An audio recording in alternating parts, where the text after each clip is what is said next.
Winning a major award for being the best app of the year is usually a sign of perfection. But when that app is designed specifically for brains that work differently, the story gets a lot more complicated. We are talking about Tiimo, a tool that has hit over 3 million downloads because it promises to solve the chaos of a scattered mind. It was born in Copenhagen, created by a team that refused to just slap a label on an existing product. They worked with specialists in neurodiversity to build something from the ground up. The core of the experience is something called visual scheduling. Most of us are used to checking off a list, but for many, a list is just a wall of text that feels impossible to climb. This tool uses color-coded blocks of time. When you see your afternoon as a physical shape on a screen, your brain starts to process duration in a new way. This is a direct answer to time blindness. That is that frustrating feeling where you lose track of where the last 4 hours went. The app even has an assistant powered by artificial intelligence. You tell it, you need to clean the house, and it breaks that mountain down into small, manageable hills.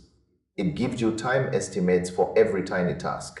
It is lean and clean with zero advertisements to pull your focus away. However, we have to talk about the friction. There is a learning curve here that feels like a mountain. The level of customization is staggering. You can change every icon and every tiny detail of your routine. For a person who already struggles with making decisions, this can lead to total paralysis. Some users spend so much time making their schedule look pretty that they never actually get around to doing the work. It is a strange irony. Then there is the massive gap in who can actually use it.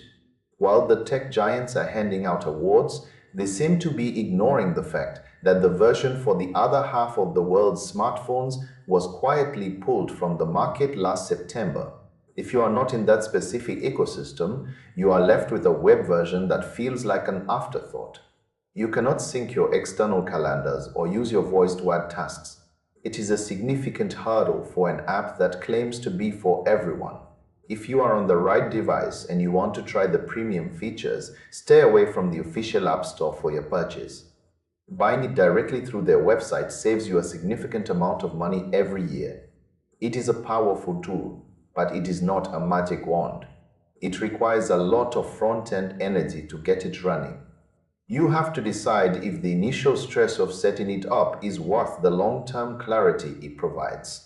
It is one of the most intentional pieces of software out there, yet it still struggles with the same complexity it tries to solve. If you need a way to see your time instead of just reading it, the free version is the best place to start. It gives you a feel for the rhythm without the financial commitment. Just be prepared to spend the rainy afternoon getting everything exactly where you want it. This is not a set it and forget it kind of system.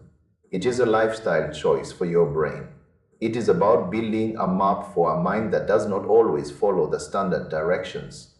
This app is proof that even the best tools require a bit of human grit to actually make them work.